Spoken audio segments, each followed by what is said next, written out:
Are you really able to hear God's voice? Well, this is what this video is about. All right, so when it comes to hearing God's voice, I feel like we think of the clouds separating and this voice coming down and speaking into your life, words that will just completely blow you away and change your life. Now, I'm not going to put it past God. I definitely believe he can do something like that. But in a more practical sense, I'd like to share a story with you on how I directly heard God speak to me. All right, so this was yesterday. I'm about to tell you guys about a dream that is very out there and sounds a little crazy, but if you could follow along with me until the end, the real juice is at the end of the video. Okay, so check this out. I passed out last night early, around 10 o'clock, and I've been dreaming a lot lately. So I start having this dream. The dream starts like this. So if you don't know by now, I also have a landscaping business that I run with my mom on top of doing other things. I'm a real estate agent. I do YouTube. I do a lot of different things. I make music. But so this job in this dream, I was doing some landscaping and I had the shovel. And I was hitting away. If anybody knows about landscaping, when you have flower beds or you have beds around your grass or anything like that, they call it edging. And it helps define the flower beds to make them just look a little cleaner. And think of it like an edge up, like you would do with your hair. So I'm doing this and I'm noticing that the ground looks a little funny. So I hit off a chunk of the grass, and it's like 3 layers. The first layer was white, like it had snow on it, because in this dream it was really cold. So I think that was snow. Then it was like this mint green, that was like a thick part of it. And then the last bottom was like dirt. It was brown. And for some reason I bit it. And the crazy thing about it was ice cream, and it tastes like really good. And I was doing this along a lake. So it was like a really cold day. So the lake wasn't frozen, but it was full of snow. I could see the snow on it.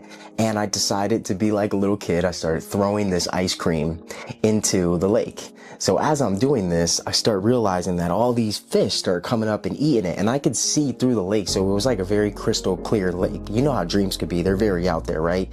So I'm throwing this stuff in there and the fish are just like eating this stuff up like a bunch of piranhas, right?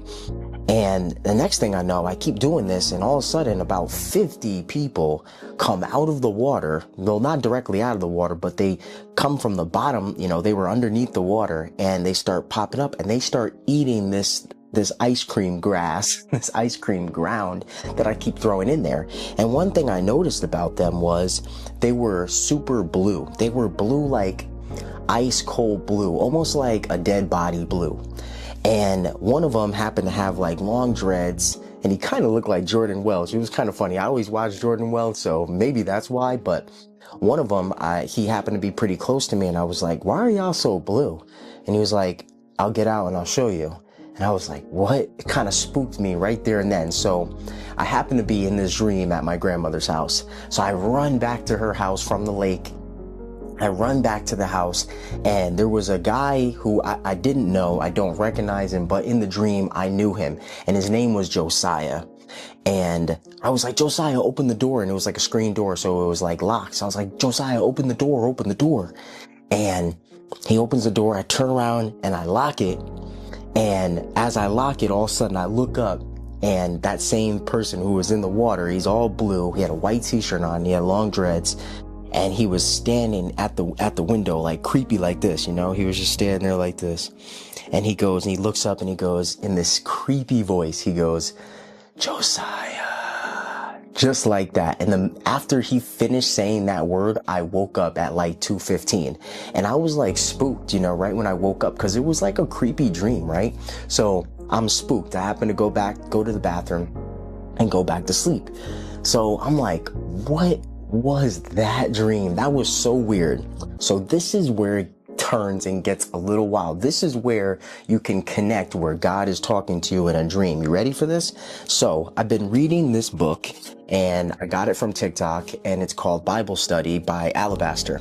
And it's a Bible study book. So, you read, it has like, maybe two, three pages per chapter. And the chapter starts with like a picture, tells you what it's about to be about. And then it goes on and it reads to you and it tells you the story, it gives you key moments. And then at the end of it, it gives you like a reflection moment to like reflect and like ask some questions. Very helpful book. I love it. So I've been reading this book every day now. So check this out. This is where it's weird.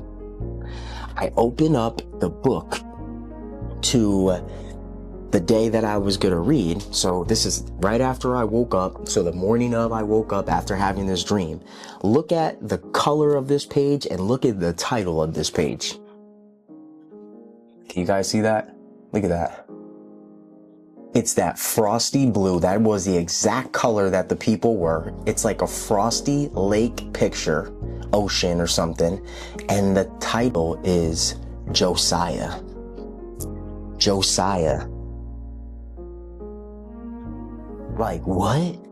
Like out of all the things, bro. So, and the title of it is Josiah, but the actual, like, what this chapter is about to be about is called Radical Change. And personally in my life, I definitely need some radical change. I feel like at times I could be lukewarm. I feel like, my relationship sometimes with God goes cold because of my attitude, because of things I'm doing, things I'm saying. Listen, nobody is perfect, but that is an exact confirmation of God talking right to you. He could break through anything. So we talk about that cosmic moment of God cracking through the clouds and speaking directly into your life. But what about God talking to you in your sleep? What about God talking to you in a vision? What about God talking to you through somebody else? What about God talking to you through a passing billboard? There is no limits to how God can talk to you. See, we like to marginalize God. We like to keep a pocket-sized Jesus in our pocket where we just say, we rub him like a little lamp and like a little genie lamp and say, all right, God, I want this, or God, I need this, or something like that. Man, listen, God, don't limit how God could talk to you. God could speak to you through any type of situation that you're going through. It does not matter. He spoke to me about radical change in my life that I needed and directly needed. That day I had a bad day, went to sleep, had that dream, woke up. It was proof right there. Josiah in blue, radical change, almost like representing that, like I'm cold and you need radical change. And it was such in a loving manner. It didn't like condemn me, like discourage. It actually encouraged me. It didn't discourage me. It encouraged me. And it encouraged me because, like, God says it. He loves the ones he loves are the ones that he corrects. So if you're getting correction from God, that's a fantastic thing, guys, and if you're not, maybe you want to tap in a little more. Some ways that you can hear God speaking in your life. The one biggest way is to read his word. Lock in and read his word. And I know sometimes that's intimidating for new believers, that you don't want to, just jump right into the Bible. But if you do, and you want to take that challenge and jump right into the Bible, you could read it from start to finish. I know people say that's not a good idea, but if you're more of a reader, so to say, you might enjoy just reading it from start to finish because it does tell a story throughout the Bible. Or if you want to start in the New Testament and start with Matthew, Mark, Luke, or John, any of those books are great books to start with. Those are the disciples' books. It's going to talk about the life of Jesus, and it's going to go through that.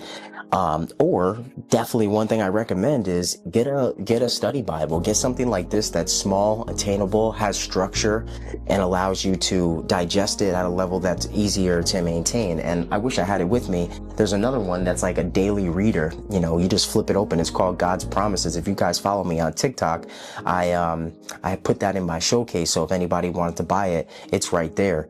It's called God's Promises. So it's 365 days. Every day you rip it open. It has a scripture of the day. And then it also tells you like a little excerpt, a little synopsis correlating a story to the scripture, real and also just like kind of figurative speech as well. And that's also really great because God talks to me through that thing all the time. There's days that I don't flip open my daily reader, and then I go back to it and I read it and I say, man, if I just started my day with this, Lord, my day would have had a completely different outcome besides this negative spiral that I kind of turned down. So one big way is to, one, start reading the Bible, start reading some more. Two is your prayer life. So your prayer life is so intimate to you, man. Like how I'm talking to you right now is, in a sense, how I talk to God. I spend a lot of time thanking him. I spend a lot of time talking to him about circumstances, things that I'm going through. And I also spend a lot of time with him about thanking him for the future that I'm hoping to have. I'm hopeful to have, because, like, put it like this. I'll say, God, I thank you for this day. I thank you for my friends and family. I thank you for being blessed with good health. I thank you for putting breath in my lungs to allow me to make another masterpiece of my life today. Lord, I thank you for patience.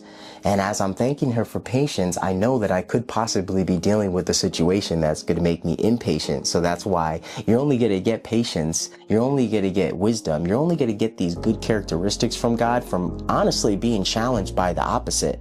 So if you pray for patience, get ready to be put in situations that are going to make you impatient, and you're going to have to exercise patience.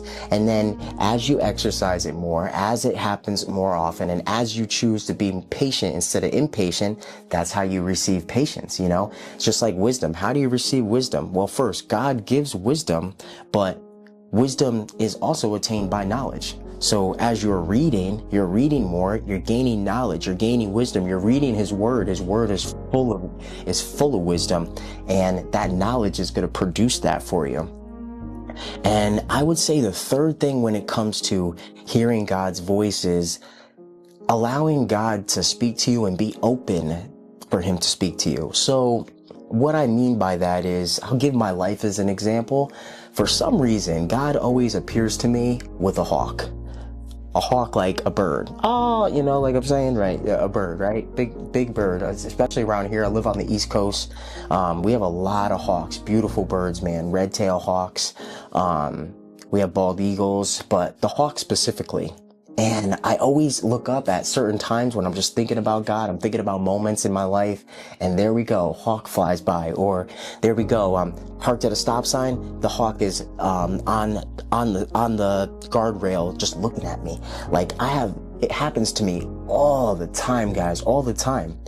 And one specific story I'll share with you really quick. I was riding up to this job, and there's this little bridge, and in the bridge, so if you could picture a bridge right here, and then you could picture a little pathway that leads you to the bridge, and it's like a nice creek, beautiful, almost looks like an oil painting canvas. Like you could see the rocks, you could see the stream, you could see the water trickling down the rocks, and it's open throughout this forest. And I happened to say to God, wow, God, it's so crazy. I'm looking at this scene, and I stopped, and I was like, right dead in the middle of the street. I stopped at the stop sign, and I looked, and I said, wow, God, it's so crazy that you always show up as a hawk to me, but, I've never seen a bald eagle, Lord. Like, I've never seen a bald eagle. Like, people say they're always around here. You could see them. I've just never seen one. And I go, that's probably that's like the big dog bird. That bird is like, nothing beats the bald eagle. Guys, I kid you not. After I said that, I start looking down into the forest, coming straight at me down the stream. I see this huge wingspan, and I see this white head and this brown body, and it's like flying through there. And I noticed that it's kind of seemed like it was in distress. Like it was like, why is this bird flying like that? And coming behind it is this hawk about half the size of it, this red-tailed hawk, coming down and hitting the bird, hitting him like the bird was probably going at its nest or something like that. And he's just hitting this bird, and I'm just like, wow. To me, it was so personal between my relationship with God and I. And I was just like, wow, Lord, like even through that right there, I could just tell, like, he was like, nah, man, I show up as a hawk to you, and that's that big dog right there. Like it hyped me up so much, guys. It hyped me up so much. So I was sitting there, and I'm looking at, so moments like that only really happen when you're locked in and happen when you're not in a sense looking for it, but you're open to it. Never, like I said in the beginning of the video, never limit God to speaking to you. God can speak to you through any situation, through any person, through anything. Do not limit God, because God will get the message that he needs to you when the time is right, and when he wants to get it to you, he will get it to you. Like I said, I was dead asleep, knocked out, and God spoke to me. So listen, as you guys know, if you have ever had God speak to you, leave it in the comments. Let's start a conversation talking about how God has spoken to you in these different situations. Leave it in the comments. I would love to hear about it, and it will definitely encourage others who are thinking that God won't talk to me, nothing really is going on in my life that God really would go talk to me. Trust me, God loves you, and God would love nothing more than to have a relationship with you. So let's leave that in the comments and let's talk about it. Guys, thank you for joining me in this video. This was, I love making videos like this because it's just so exciting, especially when you guys leave a comment and you say, oh man, I needed to hear this today.